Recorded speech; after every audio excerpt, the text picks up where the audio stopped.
चलो बगिया कई हम तुमका ठुमरी।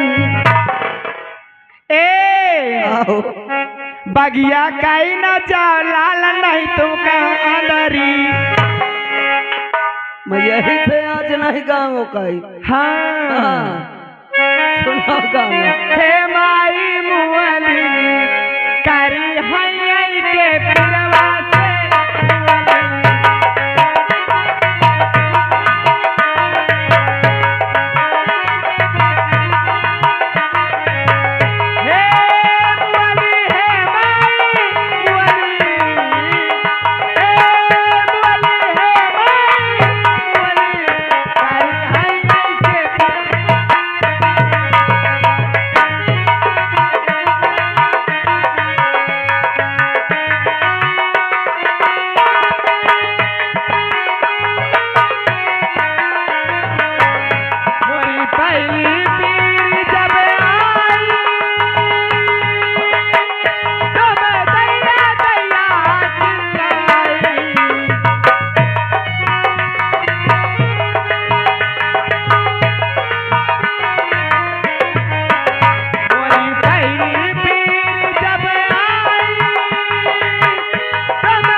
श्रीमान हमारे अमरनाथ नौटंकी मालिक। ए मैडम जी, अमरनाथ यानी नौटंकी मालिक ग्राम सभा साढ़ोपुर से उनकी ओर से 23 रुपए आ रहा है और गीत मांग रहा है। बेशक तो मेरी मोहम्मद हो। अरे भदाई हर बेशक तो मेरी मोहब्बत हो। बेशक तो मेरी मोहब्बत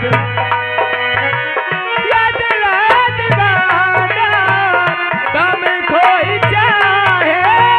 या दिला दीवाना तुम कोई चाहे तो मेरी चाहत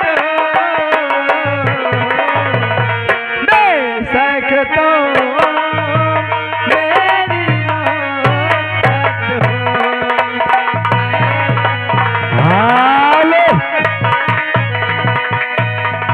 और राजा श्रीमान हमारे गुलाब सिंह भैया जी ग्राम सभा यही अक्सर से उनकी ओर से 51 रुपए आ रहा है। और मैडम जी हमारे गुलाब भैया जी को आप क्या कहना चाहती हो? उनके लिए मेरा कहना है। क्या कहना है मास्टर जी? लाल लाल होठवा से क्या बात है? लाल लाल होठवा से परसे लाल लैया हाजी रसी छुए राजा